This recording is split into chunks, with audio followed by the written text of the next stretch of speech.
প্রিয় দর্শক, আসসালামু আলাইকুম। আজকে আপনাদের সাথে এমন সুন্দর একটি ঘটনা আলোচনা করব যেটা শুনলে আপনারা মুগ্ধ হয়ে যাবেন।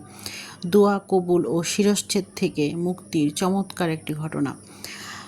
তরবারির নিচ থেকে দলবল সহ রক্ষা পেয়েছিলেন মুহাদ্দিস আব্দুর রহমান ইবনে জিয়াদ ইবনে আলগাম। তার দোয়া কবুল ও মুক্তির ঘটনা মুসলিম উম্মার জন্য শিক্ষণীয়। কি সেই দোয়া ও ঘটনা, আজকে আমরা সেটাই জানব।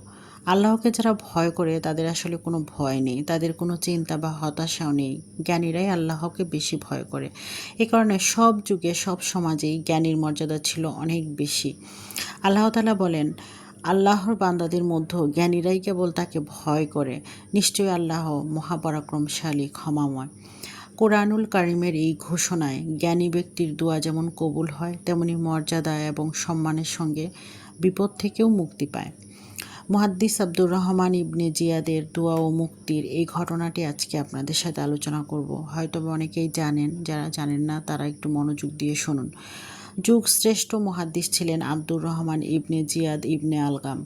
তিনি সঙ্গীদের নিয়ে সাগর পথে সফরে ছিলেন। কনস্টান্টিনোপলের খ্রিস্টান শাসকের নৌবাহিনী জলদস্যুরা তাদের আটক করে নিয়ে যায়। উপরের নির্দেশে তাদের জেলবন্দি করে রাখে। একবার খ্রিস্টানদের বড়দিন উপলক্ষে জেলখানায় কয়েদিদের ভালো খাবার পরিবেশন করা হয়। ওই দিন তাদের প্রতি বিশেষ যত্ন নেওয়া হয়। ভালো খাবার ও আদর আপ্যায়নে মুসলিম বন্দীরা খুব খুশি হয়। মুসলিম বন্দীদের খুশির খবর এক খ্রিস্টান নারী জানতে পেরে বাদশার কাছে এই মর্মে নালিশ করে বসেন যে, আরবরা আমার স্বামী ও ছেলেকে হত্যা করেছে, অথচ জেলখানায় আরব বন্দীদের এমনভাবে আপ্যায়ন করা হয়েছে যেন তারা মেহমান।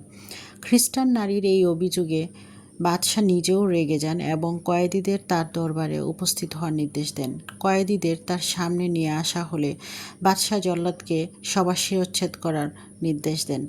জল্লাদ একে একে সব বন্দির শিরশ্ছেদ করতে করতে যখন হযরত আব্দুর রহমান ইবনে জিয়াদ ইবনে আলগামের মুখোমুখি হলেন, তখন তার ঠোঁট নড়ছিল।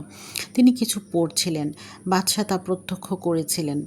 হযরত আব্দুর রহমান ইবনে জিয়াদ ঠোঁট নেড়ে কি যেন পড়ছিলেন। তিনি আল্লাহকে ডাকলেন, দোয়া করলেন, আর তার মুখ দিয়ে বের হলো, আল্লাহু আল্লাহু রাব্বি লা উশরিকু বিহি শাইয়া। অর্থ, হে আল্লাহ, আল্লাহ তুমি আমার প্রভু, আমি তোমার সঙ্গে কাউকে শরিক করি না। বাদশাহ কিভাবে তাকে ক্ষমা করলেন, এখন এই ব্যাপারটা বলবো। এবার বাদশাহ জল্লাদকে থামতে বললেন। হযরত আব্দুর রহমান ইবনে জিয়াদ ইবনে আলগামকে জিজ্ঞাসা করলেন, তোমার ঠোঁট দিয়ে কি কথা বের হচ্ছে? তখন তিনি আল্লাহু আল্লাহু রাব্বি লা উশরিকু বিহি শাইয়া এটি আবার পড়লেন। কনস্টান্টিনোপলের খ্রিস্টান শাসকের এই শব্দগুলো শোনা মাত্রই তার মধ্যে প্রতিক্রিয়া দেখা দেয়। বাদশাহ সঙ্গে সঙ্গে নির্দেশ দেন, তাকে ও তার সঙ্গীদের সবাইকে মুক্ত করে দাও। সুবহান আল্লাহ, সুবহান আল্লাহ।